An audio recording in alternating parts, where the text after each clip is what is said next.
Opa, e aí, tudo bem com você? Aqui é o Tony e, bom, hoje eu vou mostrar para vocês a minha experiência utilizando um dual boot entre Windows e Linux de SSDs diferentes. Enfim, esse vídeo aí tem um bagulho de capítulos, você pode usar aí nesse vídeo e, bom, aproveite o vídeo. Recapitulando aí, há um tempo atrás eu tinha postado um vídeo aí que apareceu na tela, que era eu testando o Linux Mint e Zorin OS, fazendo comparativo, qual dos dois aí iria ser melhor para o meu uso. E no final das contas eu acabei escolhendo o lado verde do Linux. E bom, ignore aqui a bagunça. Basicamente eu tô com um SSD NVMe e mais um SSD que tá bem ali. E enfim, esse SSD aí que tá ali é de 60 GB e é de notebook. SSD aí, bem antigaço por sinal. Era, inclusive aí, tinha encontrado aí na rua, né? Ele tem praticamente 6 anos de uso e mesmo assim tá sendo usado até hoje. Enfim, essa daqui é a experiência que nós temos aqui com o Linux Mint atualmente, sem VirtualBox. E é isso daqui mesmo. Inclusive, isso daqui só tá com a Steam aberta, viu? Você abre o Discord, chega até no máximo uns 2 GB. Se deixar Steam e o Discord em segundo plano. Basicamente, eu fiz a instalação numa boa do Linux Mint diretamente de um pendrive para o SSD. Só que temos um porém, eu fiz essa instalação removendo todos os SSDs que não ia ser usado pelo Linux, né? Tipo, remover esse SATA ali e o NVMe. E basicamente eu fiz a instalação numa boa e eu reparei o seguinte, é que bem na hora que eu fui colocar o NVMe, eu vi que o Groove ele reconheceu o SSD NVMe e fez um dual boot. Automaticamente fez um dual boot assim do nada. E, tipo, meu, eu nem instalei o Linux Mint com o computador com dois SSDs ou mais. Então eu decidi aí fazer aí um triple boot praticamente. Já que esse NVMe aí eu coloquei o Windows 10, porque eu peguei ele aí por R$ 60 e decidi revender ele, já formatado, por um preço um pouquinho maior. Já que, né, o conhecimento do pai tem valor, né? Pelo menos isso.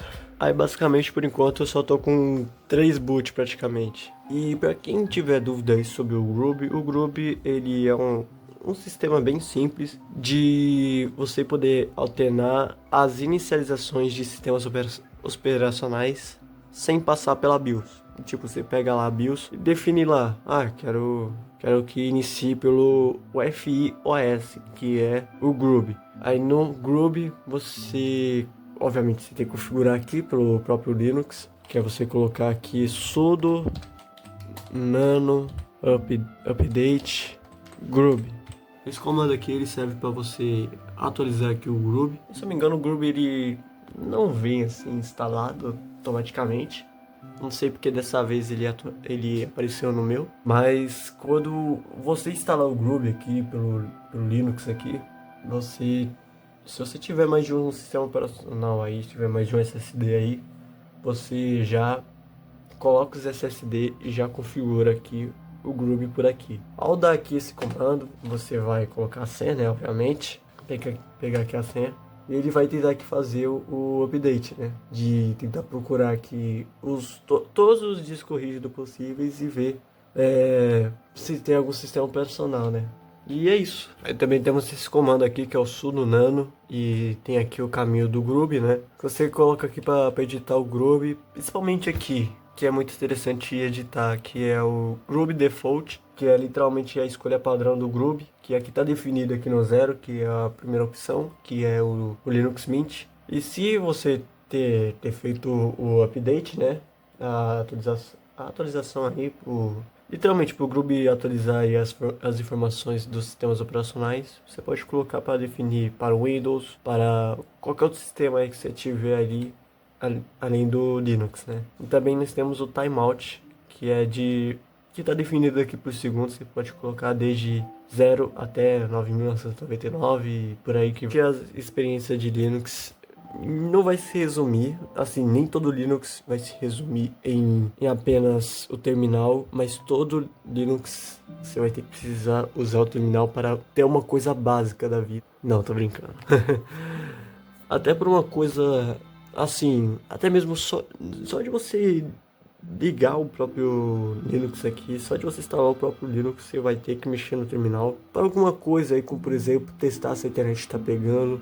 Não, só dar um IP aqui, já aparece aqui a internet, se está pegando ou não. Ou também de dar Nelfetch, ou inventar alguma coisinha aí a mais aí. Enfim, obviamente você, dependendo do Linux que você for instalar, você vai ter uma experiência gráfica, tipo o Linux Mint. Ah, vou abrir aqui o menu aqui, vou colocar aqui gerenciador de aplicativo, vou instalar qualquer aplicativo aqui, ó, inclusive pegar aqui um Spotify, que inclusive não recomendo. Você pode vir aqui e instalar, pronto, acabou. Pronto, eu utilizei Linux aqui para instalar o aplicativo. Mas obviamente mesmo, você tem que se acostumar com o terminal, principalmente aí meter um sudo apt install aqui. Esse aqui é do Linux Mint, né? Vai mudar aí dependendo aqui da distro. Que você pode vir aqui e instalar qualquer aplicativo aqui que for disponível. Obviamente vai ter aplicativo que você precisa atualizar a biblioteca do terminal e para poder instalar, ou vai ter aplicativo que você já consegue instalar por aqui de primeira, tipo pegar por exemplo aí, se não me engano, Steam, né? Bota Steam aqui para instalar, entendeu? Eu até gostaria de pegar um exemplo aí. E tem uma dúvida que muita gente tem até hoje sobre Linux, é se ele roda jogos. E sim, atualmente o Linux aí tá recebendo suporte aí a boa parte dos jogos, atualmente. Principalmente pela Steam aqui, a Steam, a própria Valve aí tava ajudando aí a tentar melhorar a compatibilidade do Linux em relação aos jogos. Como por exemplo aqui pegar um Cersei da vida, já que não tem uma memória para instalar jogo pesado, né?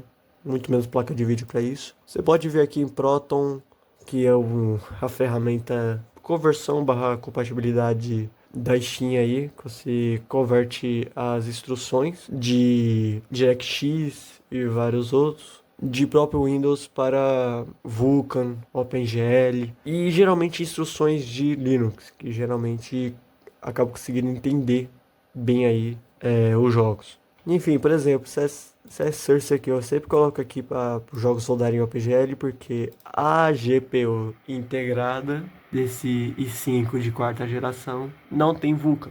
Na verdade tem, era 1.1, era 1.1 praticamente. Que obviamente para o uso mais estável de Vulkan é a partir da 1.2, 1.4, eu não lembro mais exatamente. Mas o Vulkan desse processador aqui, desse vídeo integrado, é instável. Então, só para avisar, que obviamente o Vulkan aqui de Proton não funciona nesse computador. Mas se tiver uma GPU aí com suporte a Vulkan, que é a instrução de vídeo, ele vai ter sim uma melhora de FPS, ele vai ter uma média melhor aí de FPS e obviamente vai usar menos recursos do computador para estar convertendo as coisas, né? E uma das coisas aqui interessantes é o próprio site ProtonDB, que você pode pesquisar aqui os jogos compatíveis aí, quanto a Linux, quanto o Chrome OS. Então meio que você pode ver aqui, por exemplo, Team Fortress 2, Left 4 Dead, e ver se é compatível.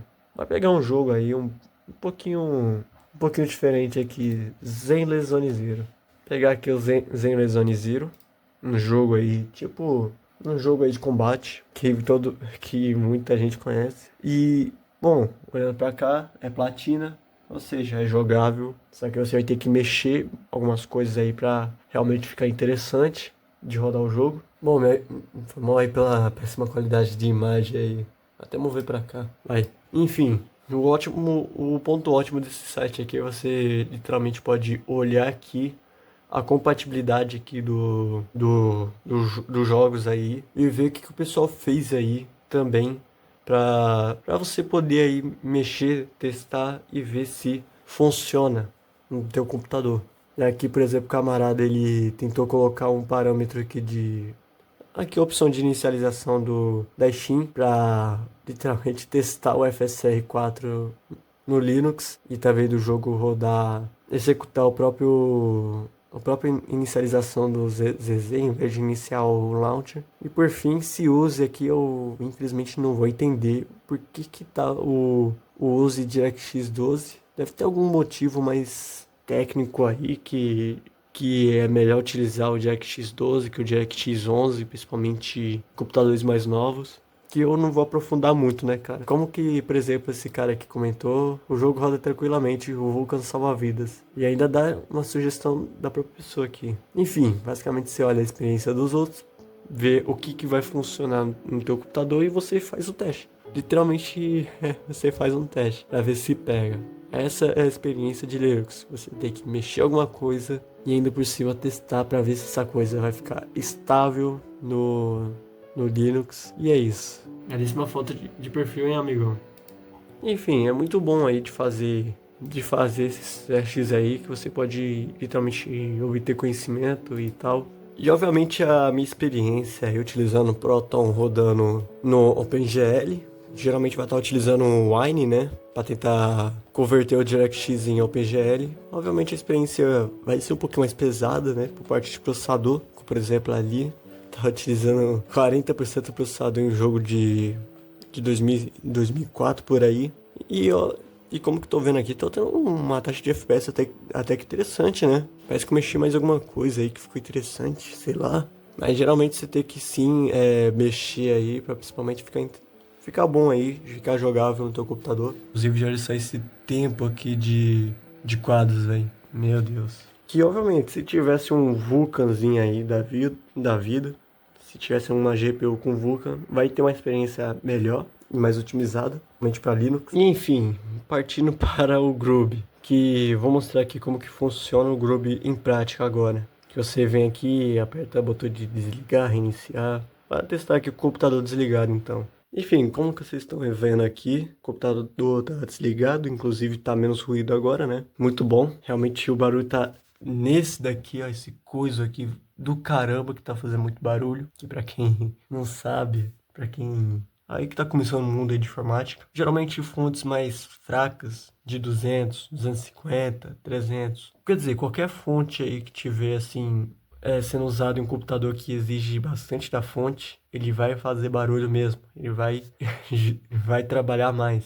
Então meio que a folga dessa fonte aqui, mesmo em computador básico, é muito pouco. Mesmo em computador básico ainda vai estar fazendo barulho, vai estar trabalhando mais do que uma fonte, sei lá, de 300, 450 watts. E bom, partindo aqui pro principal foco. O Groovy, ele só tá somente nesse SSD aqui, ou seja, se eu tirar esse SSD, eu vou ter que voltar na BIOS e colocar algum boot de Windows que estiver aqui, ou qualquer outro sistema operacional que tiver. Então, o Groovy que eu fiz aqui, que eu sem querer fiz aqui, só tá somente nesse SSD. Então, ligando aqui o computador, colocando aqui o delete, vai estar abrindo aqui a nossa queridíssima BIOS. Eita, nós estamos aqui abrindo a BIOS. Meu, tá na BIOS, fonte, calma aí, cara. E basicamente você vem aqui em boot, obviamente a gente vai mexer além do boot, né? A gente vai vir em boot e coloca em UFOS. Pra mim, aparece como UFOS, vai ter gente que vai estar indo em Ubuntu ou qualquer outro,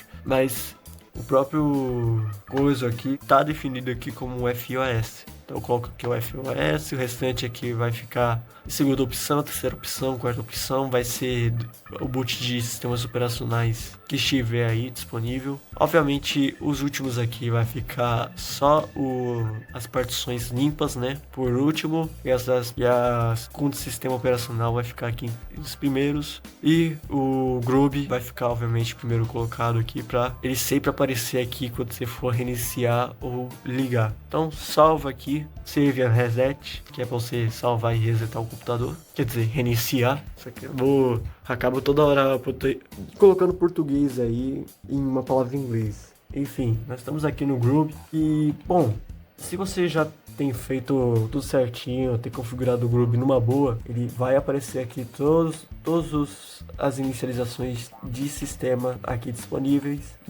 aí para você. E é só você escolher. Com o tempo aí que vai passando, por exemplo, deixei 20 segundos, você vai estar cronometrando aqui. Eu posso ver aqui, escolher, pá, e ele vai entrar rapidamente. Como que vocês viram ali, tava no Groovy. Que bom, como que vocês viram aí, tava no Groovy, as opções de inicialização de sistema. E o Groovy apareceu lá, só escolher o sistema operacional que você quiser iniciar. E é só isso o Groovy. Praticamente. Essa aí é a experiência que eu tenho hoje em dia com um dual boot que eu fiz na cagada, né? Eu não havia pensado em fazer dual boot, mas eu fiz aqui na cagada.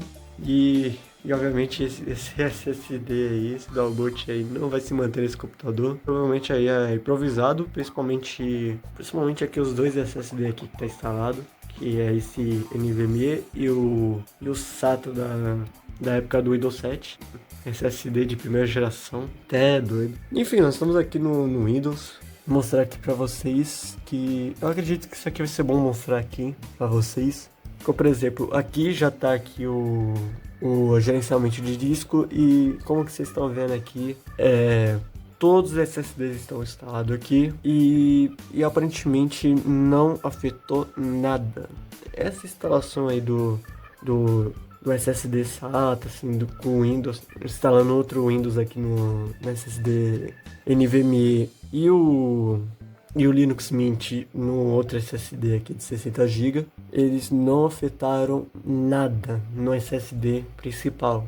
Então é muito interessante aí a técnica que eu fiz aqui. Um pouquinho arriscada, de literalmente tirar todos os SSDs e deixar somente o que estiver colocando no sistema operacional aí, somente o sistema operacional que estiver instalando aí em algum SSD específico, um HD, ele não detectar nenhum outro sistema operacional e literalmente modificar alguma coisa, né? Então, realmente, é desse jeito aí que eu fiz aí o Linux Mint e o Windows 10 no NVMe. E adivinha o que eu fiz na cagada? É o Groovy. Enfim, já que eu fiz o Groovy, né, que é o Dual Boot, tem o sistema, assim, mais conhecido aí. Caraca, tô tentando falar que não consigo. Um dos sistemas conhecidos aí de pessoas aí que utilizam Dual Boot, enfim. Basicamente se configurou sozinho. Eu pensei, bom, eu vou colocar outro SSD aqui de volta e vou configurar o Groovy reconhecer 3 SSD de uma vez. E reconheceu. E obviamente, toda vez que for arrancar algum SSD e ele estiver fora, eu vou ter que vir aqui no Groovy e atualizar. Como eu já falei, o Groovy precisa estar atualizadíssimo para poder realmente executar aí as opções de inicializações de forma naturalmente, sem ter nenhum problema. Então esse daí é a experiência de 3 boot em um PC de 10 anos atrás. Inclusive vou ter que limpar de novo essa bagaça. Enfim, esse é o vídeo de hoje. Deixa o gostei para apoiar o canal, se inscreva-se e ative o sino de notificações para não perder nenhum vídeo novo que estão saindo do forno. Esse canal aqui é o Tony XL, canal de vlog, gamer e um pouquinho de informática no meio. E também vai aparecer aí o canal Tony Joga, que é o canal de gameplay e entretenimento. Vai aparecer aí 2 vídeos de sugestão para você maratonar nesse canal. E bom, eu agradeço por você ter visto esse vídeo até aqui e até o próximo vídeo. Não lembro como é ser pobre. Essa porra 500 conto, filho. Aviso prévio, nenhum componente do PC foi ferido.